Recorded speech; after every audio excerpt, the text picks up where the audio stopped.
खवातीन के इंटरेस्ट की खबर है। सोना मुल्क की तारीख में पहली बार 3 लाख रुपए अबूर कर गया है। 1346 रुपए इजाफे के बाद फी तोला सोना 3,46,000 रुपए का हो गया है। बताया जा रहा है कि 10 ग्राम सोना 2,57,241 रुपए तक पहुंच चुका है। अपडेट करें आपको इस हवाले से।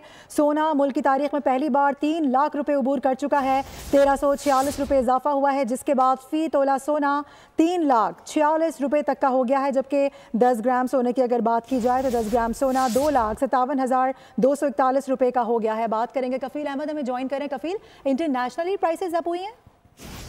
देखें, अगर हम बात कर लें जो तारीखी सतह पर पहुंच गया गोल्ड, और हम बात कर लें 1,346 रुपए का इजाफा रिकॉर्ड किया, जिसके बाद जो सोने की कीमत 3 लाख पहली मरतबा ये पहुंच गई और 3,46,000 रुपए जो है हो गई। जबकि 10 ग्राम सोना जो है वो 1,154 रुपए इजाफे के बाद 2,57,241 और आलमी सराफा मार्केट में जो गोल्ड है वो $10 के इजाफे से 2,869 के लेवल पर जो है वो पहुंच गया। अगर हम बात करें 1 जनवरी को फी तोला सोना 2,73,000 रुपए था, जो अब 3,46,000 रुपए की बुलंद तरीन जो है वो लेवल पर पहुंच चुका है। और जो माहिरीन उनका कहना है कि जिस तरह आलमी मार्केट में इजाफा हो रहा है, उसके बाद यकीनन जो मकामी मार्केट में उसमें भी इजाफा देखा जा रहा है। बिल्कुल, मकामी मार्केट।